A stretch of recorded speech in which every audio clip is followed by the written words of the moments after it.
كمال الوجود بذكر الإله وتصفو الحياة بنور هداه. جمال الوجود بذكر الإله. لحظه‌ای که انسان میمیره حسناتش زیر نظرش میاد، امیدش فقط به حسناتشه. اون لحظه اگر بدیهاش زیر نظرش بیاد خیلی خطرناکه. علما میگن در طول زندگی قبل از مرگ انسان باید بین دو حالت باشه، بین امید و ترس.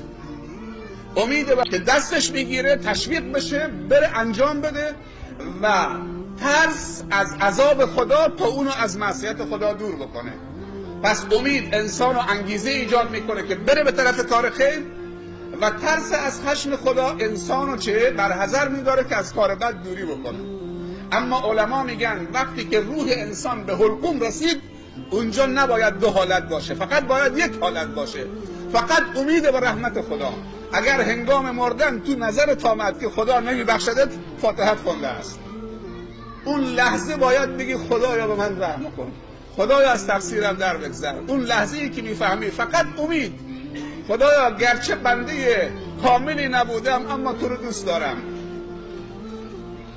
گرچه بنده کاملی نبودم اما امیدم به رحمت توست. علما میگن هنگام مرگ فقط باید حالت امید در خودت داشته باشید، چون ناامیدی اونجا کفره. چرا انسان با دست پر نره که تو یک لحظه قرار بگیره که بعضی از قوم خویشاش در گوشش بنشینن، بگن تو گوشش بگو لا اله الا الله تا پروندت به خیر خاتمه بشه. بگو لا اله الا الله، بگو لا اله الا الله. کلید گاف صندوق، چکام، حسابام، ملکم، ماشینم، بگو لا اله الا الله، بگو لا اله الا الله. همش اینا دست کی میفته؟ مغازم دست کی میفته؟ آپارتمانم دست کی میفته؟ ماشینم که سوار میشه سهم کی میشه؟ حساب بانکیم سهم کی؟ بگو لا اله الا الله. سنت کسانی که کنار میت می نشینن، کسی که در حالت نزع روحه، این که زمزمه بکنن کلمه توحید لا اله الا الله آرام، ولی بهش نگن که بگو بگو بگو، آرام در گوشش زمزمه بکنن تا اگر به زبانش نمیاد از اینها تقلید بکنه، شاید بتونه بگه لا اله الا الله، لا اله الا الله. و پیامبر صلی الله علیه و سلم میفرمایند هر کسی آخر کلامش در دنیا کلمه توحید باشه، خاتمه به خیر نوشته میشه.